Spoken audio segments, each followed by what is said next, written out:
Jane Eyre by Charlotte Bronte. Chapter 4. Mr. Rochester.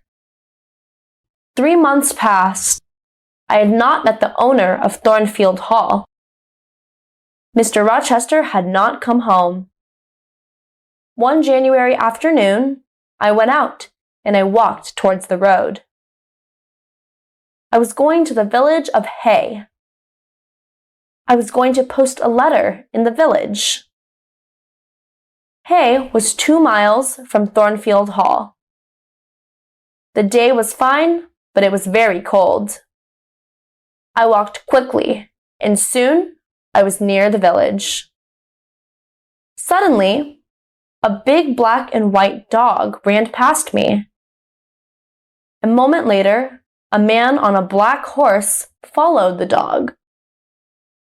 Then I heard an angry shout. The dog ran past me again. It was barking loudly. I turned around. The horse had fallen on the icy ground, and the man had fallen from the horse. I walked towards them. "Can I help you, sir?" I asked. "My horse fell. I've hurt my foot," the man said. The horse stood up.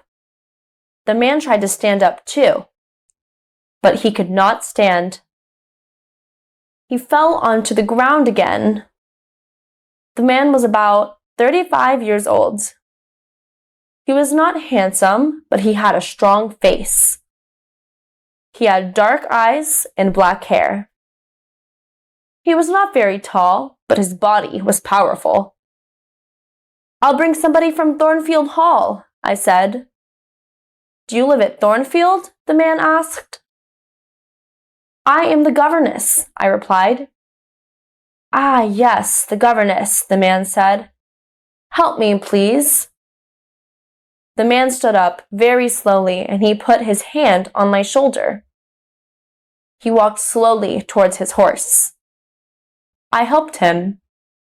He pulled himself onto the horse. "Thank you. Now, go home quickly," the man said. And he rode away. I walked onto the village and I posted my letter. Then I returned to Thornfield Hall. Bright lights were shining in the big house. I went inside. A big black and white dog walked towards me. It came from the dining room. I had seen that dog before. "Whose dog is that?" I asked a servant. "It's Mr. Rochester's dog," the servant replied.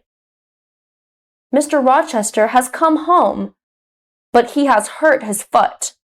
His horse fell on some ice." I smiled. The owner of Thornfield Hall had returned, but I did not see Mr. Rochester again that day.